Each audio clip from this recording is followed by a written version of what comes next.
Welcome back to Who Want a Life Sentence. I want to say thank you guys for tapping in with me, coming to spend a little time. Um, it's definitely always a pleasure. Like, subscribe, share, hit the Cash App if you feel the need. If not, it's all good. Just enjoy the show with your ugly ass. Okay, so today we going back to juvenile. We've been taking a walk through juvenile. We going back to juvenile for a minute. And first I want to say I love you guys. I want y'all to know that, man. Listen, the comments, I be overwhelmed. I be so happy I answer each and every one of them. I thank you guys. I thanks for the feedback. Jaheim Jordan, thank you, family. I really appreciate it. I appreciate the words of encouragement. I'm gonna keep that up. Thank you, homie. Flyer Kiddo 6664. Thank you, homie. I appreciate it. Big shout out to you. Appreciate it, family. Keep on watching the content. Angie B 2007. I really appreciate it. Thank you, baby. I appreciate it. That's one of the ones that really lifted me up. Thank you so much. Last but not least, one of my favorites, one of my originals, Melissa Hill. Welcome back. Thank you, baby. Thank you for the kind words, the encouragement. I really appreciate it. So, Rick, it looked like you've been voted out, my boy. The cough ain't hurting nobody. So anyway, let's get into it, man. Man, like I said, I be thinking about y'all all day. Y'all don't know it. I mean, whether it's 4 comments or 400, I ain't never got 400, but I be thinking about y'all all day. I be thinking about, the stuff y'all be telling me. I be thinking about what I'm gonna tell y'all next. I be thinking about, the journey, how we started, where we at. And to be honest, man, it'll make a person smile. It'll make your heart feel warm. I feel like I done got with a nice, I don't want to call them a team yet because I don't want to curse anything, but I done got with a nice selective, a nice group of select guys. And man, it's almost, it's like putting a puzzle together. Everybody's real unique for they own certain thing, and when you put it together, it really can be something great. But anyway, we'll speak on that later. I want to say, listen, man, understand something. Is not my intention to get on here and offend anybody or ruffle any feathers. Let me be the first to say I don't want no smoke. I don't want to wrestle with y'all. I don't want to argue, cuss, and fight. Yeah, and if we have to, then I want to say I'm sorry in advance. But understand something now. I'm gonna tell my story. I'm gonna be respectful if it's something that somebody don't want. I'm cool with that. Just let me know about it. But outside of that, I'm gonna put it out there because, like I said, I got a 15-year-old son. 15-year-old son, and I can see when I look at this boy, when I interact with this boy, the way that he think, I can only imagine that this is the way that I was thinking when I was his age. This is the way that I would rationalize things at I was his age, and I am truly amazed that I even survived and made it out. Because at 14, I was basically trying to make decisions for myself. I was making decisions for myself. I was in the institution. So it's real important for me, man, to let these things be known so that if nothing else, they can make the decision for themselves. And if they make the wrong decision, then so be it. But it was a decision made for themselves.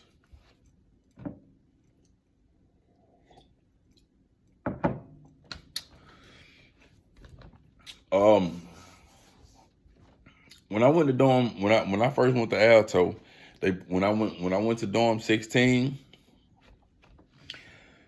let's get one thing understood. So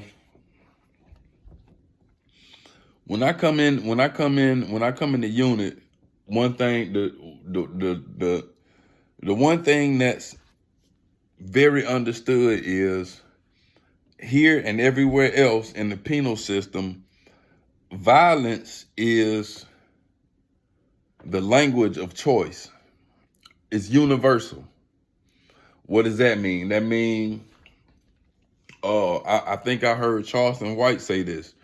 But if we don't even have to speak the same language. You can be African, or you can be from another continent. I could be somewhere from another continent. But if you approach me with a knife in your hand, looking like this, talking about, I don't have to know what you said to know that it's time for me to back up, or, shit, we got a problem.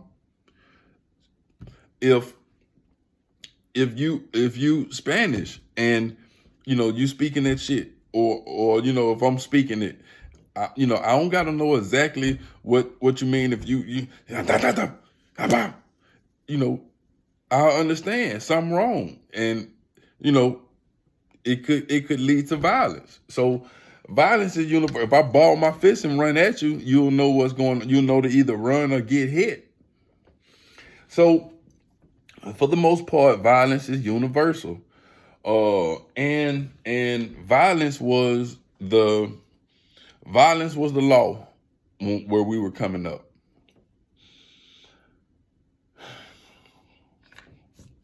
Violence was the law.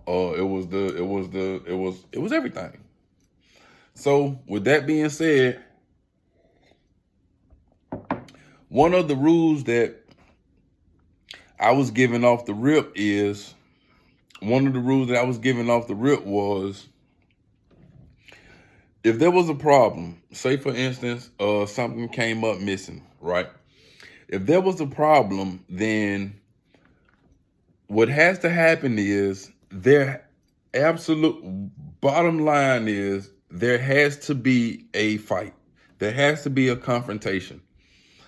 Don't matter what happened before, in between, or after, but there has to be an altercation. You understand? If, unless it's just a total fluke. If my homeboy done stole from me, okay, cool. And we find out he got it. That's not, but I'm talking about outside of that. If it's any kind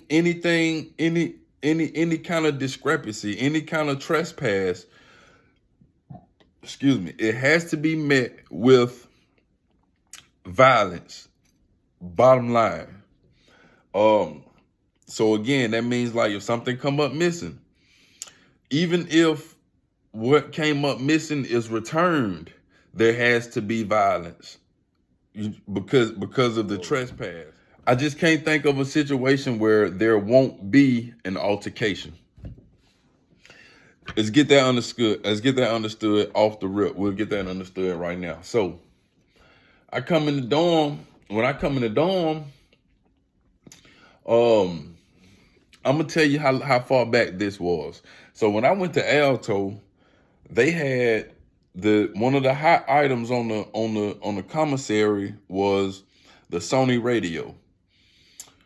When I got there, they had just upgraded from one version of the Sony radio to the upgraded version of the Sony radio, which was actually a worse model.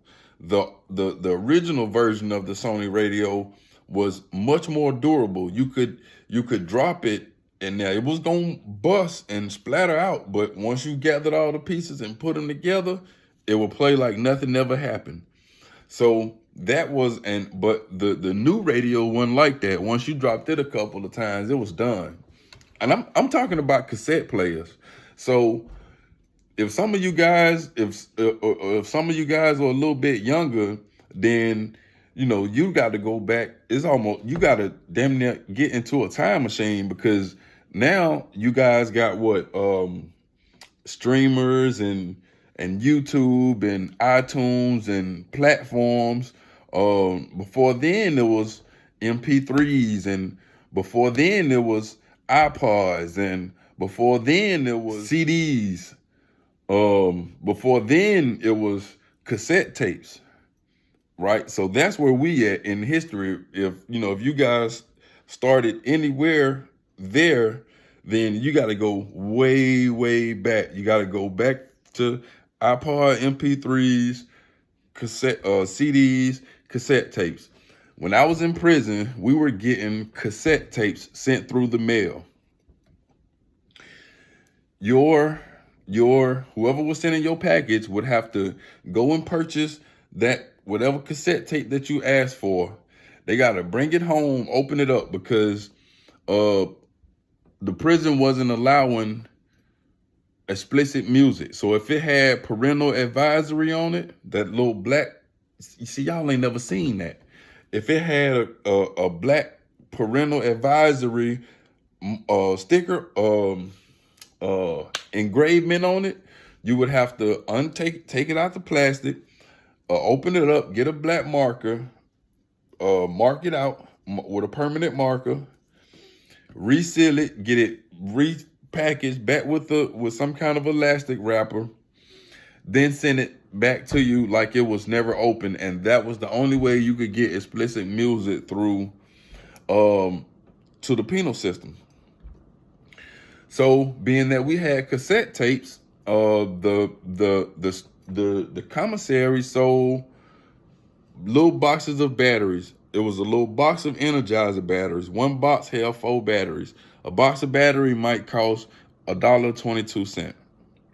4 batteries. Maybe a little bit more. I'm thinking it was somewhere around there. Like 4 batteries, like $1.22. It was something real low.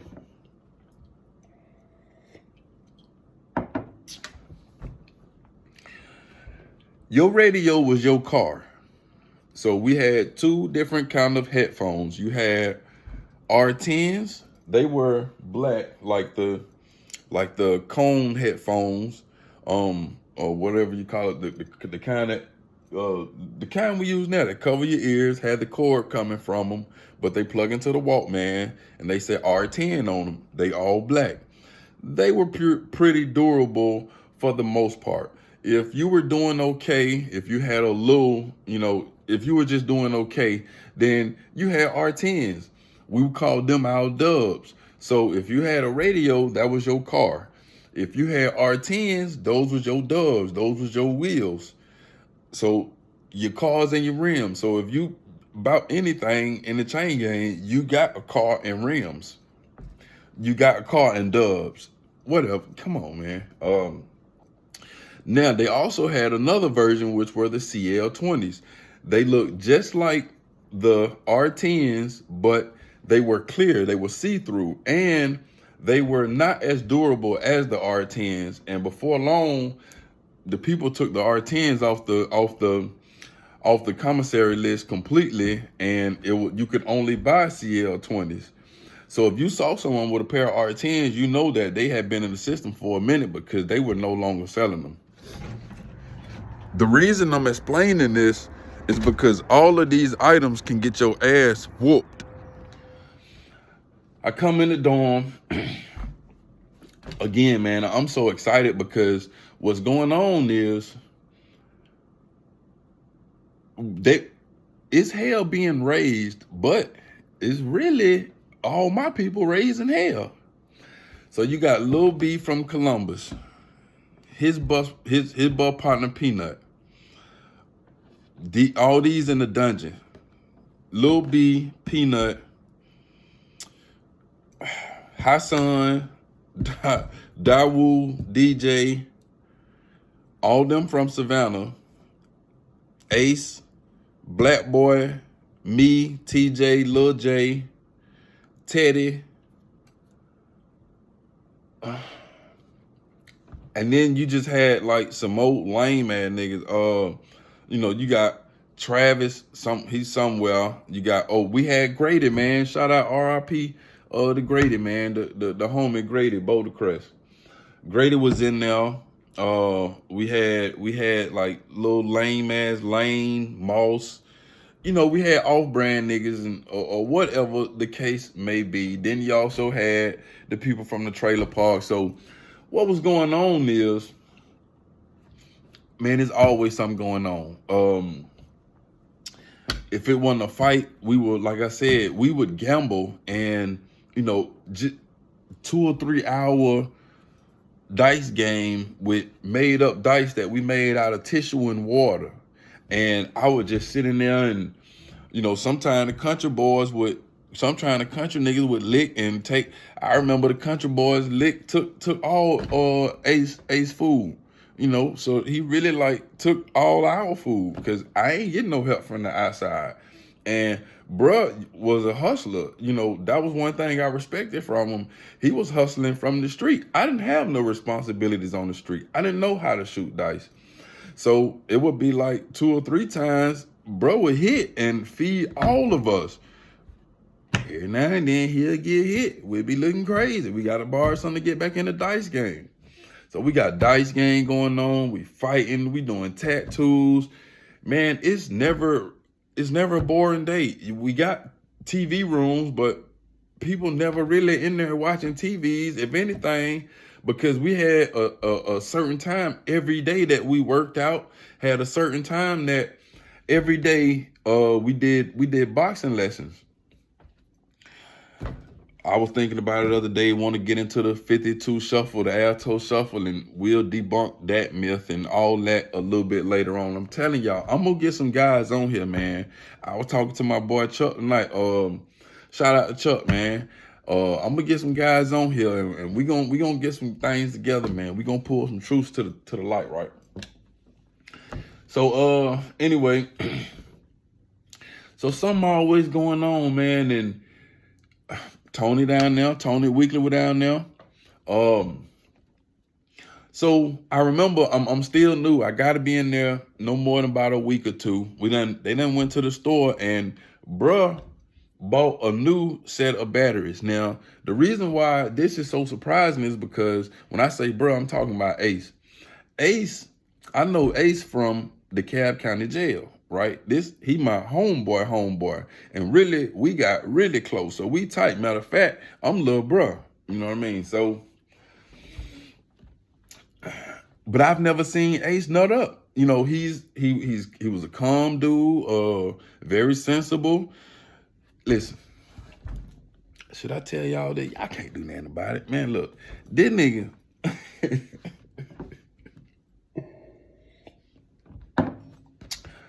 I remember when he came in, when the first time I met him, I had already been in the county jail a long time, especially long time to be 14 years old. So when he come into county jail,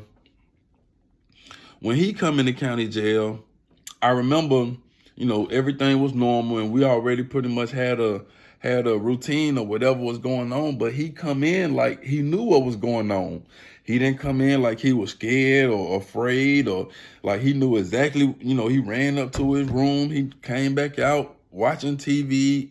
Like he didn't seem like he had caught a new case. And then like the next day when we come out of the room, you know, I ain't the smartest man in the world, but this nigga come out high. I'm talking about eyes tight than a motherfucker, right? And I'm thinking, I ain't thinking because I know about the weed smoke, but I don't know a lot of it. But this nigga definitely high. Man, this nigga did that shit about a week straight.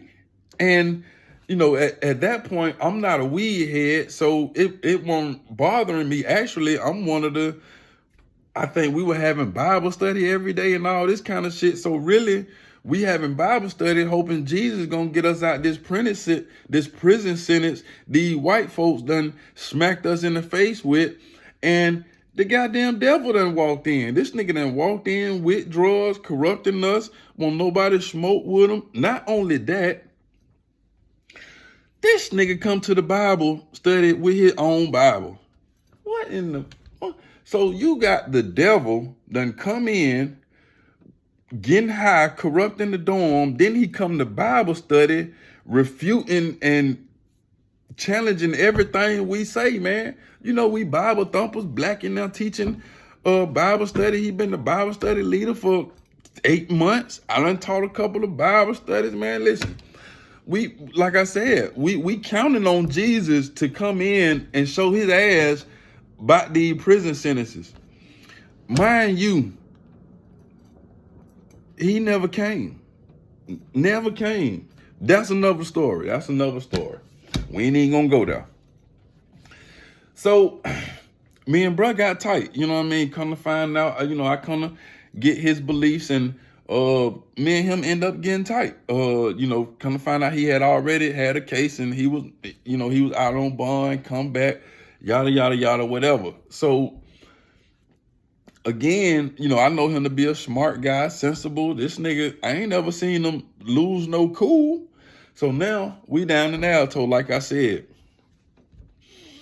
Brother done bought some brand new, you call your batteries gas, because you need gas for the car.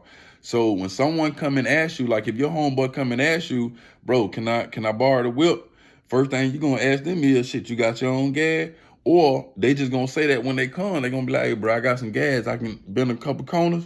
Yeah, when I get finished, cause bro gonna be like, I'm working out. When I get finished working out, I give it to you. That's how bro is. Not only that, this nigga was like normal size in the county jail. Now we down in 16. Boy, that nigga goddamn chest and shoulder goddamn swole up. You feel me? So, but they working out every day. But he like me, he ain't doing no legs.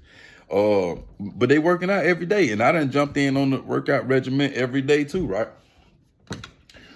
Man, so I remember, man, just normal Friday, everybody having a good time, everything smooth. We done went to the store. I asked, bruh, can I can borrow a whip? He was like, cool. He give me the radio. Boom.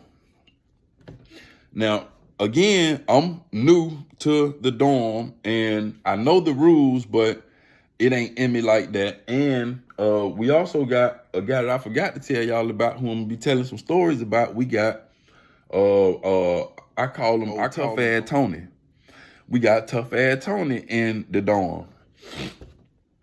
Believe me, everybody who watched this channel, all my kinfolk watch the channel, know old Tough Ass Tony, right? We got a whole chronicle about old Tough Ass Tony.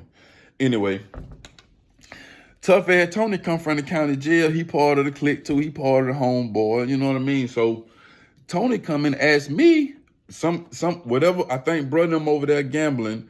Me and Tony, brother them over there doing whatever they doing in the dungeon. Me and Tony in the palace, and we had been I don't know what we were doing over there. Maybe just chopping it, talking and kicking, chopping it up, kicking it, talking, whatever. So Tony asked me if he could ride. I let Tony ride. I let him ride bruh car. But I ain't say nothing about no gas, and then it's we all cool. Bruh come in about 5 or 10 minutes later and asked me for his radio. I'm like, cool. I pick up, Tony had already put it back down on the bed or something. And I don't know why this happened, but I get the radio and I give it back to bruh. Bruh go back to the dungeon. Come back to the palace, he like, bruh, where my gas at? I didn't touch no gas. Excuse me. So I'm like, it's in the radio. He like, no, it ain't in the radio. He like, you let somebody I'm like, well, I let Tony listen to it, but I don't. So I asked, and Tony, whatever Tony was doing at the time, he wasn't paying no attention. But the thing is, like, bro, he wasn't mad or he had no attitude. So there was no urgency on it. Nobody know this was a life or death situation. Bro just asking. He like, who got my did Tony got my gas? Tony, you got a gas? Tony was like, nah, I ain't got it. I'm like, nah, bro, I don't know where it's at. And it was something like that simple, and I just kept doing what I was doing. And it, I'm just thinking, bro, going back to look for it to see if it fell in the dungeon or something like that. Man, I remember it were 4 people in the palace where we were. They had set up, matter of fact, they were they used to set up a card game on the bunks of the bed, on the bottom bunk. So two people would be sitting across this way, two people would be sitting across that way, and they could play spades. Man, bro, come in. I'm talking about he exploding in the door like a rhino. Boom. He walk in, everybody look up, looking at the door. I'm talking about he just march in just as calm, he don't say nothing. The niggas right there playing spade, he slapped one nigga. Wow! Nigga fell to the ground. Boom. He don't get up, he don't try to do nothing. And I'm standing, bruh, right in front of me. He nothing up. Another nigga. The dude he slapped, his partner, he punched him. Boom! He fall to the ground. He fall to the ground holding his eye. I think that was a white boy, but he fall to the ground holding his eye. Again, I'm looking. Bruh turn around, walk right back out. Walk back into the room. He don't say nothing else. So I'm looking like, damn. And now it's registering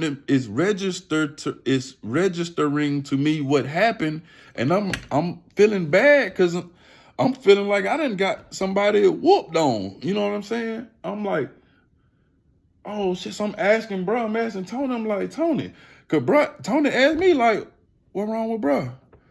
I'm like, he said his gas was missing. What? I'm like, bro, I gave you the radio. What a batteries?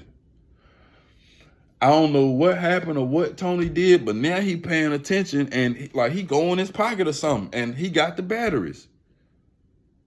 I'm like, bruh, I get the batteries, I take them back over there, I give him the bruh. When I give him the bruh, his expression never changed at all. He like, oh shit, who had him?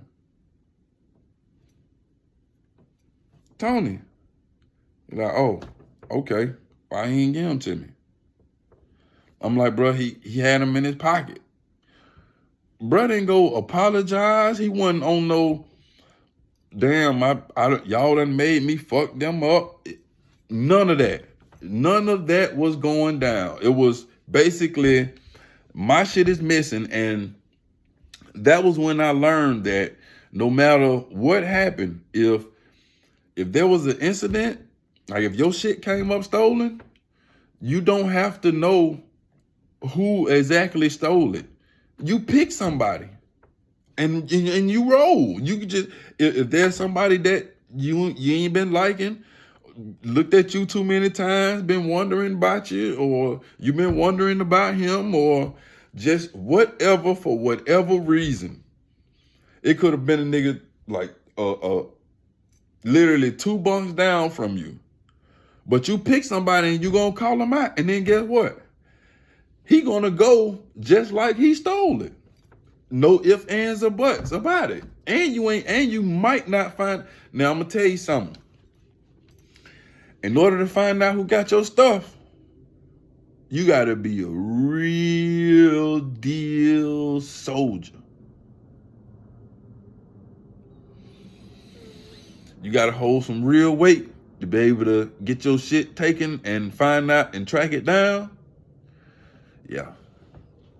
Anyway, I ain't gonna make this one too long, man. I appreciate y'all for tapping in. Like, subscribe, hit the share button. You know, I'm gonna keep that heat coming. Hit the Cash App if it ain't too much. And I'm gonna see y'all on the next one, man. I appreciate y'all.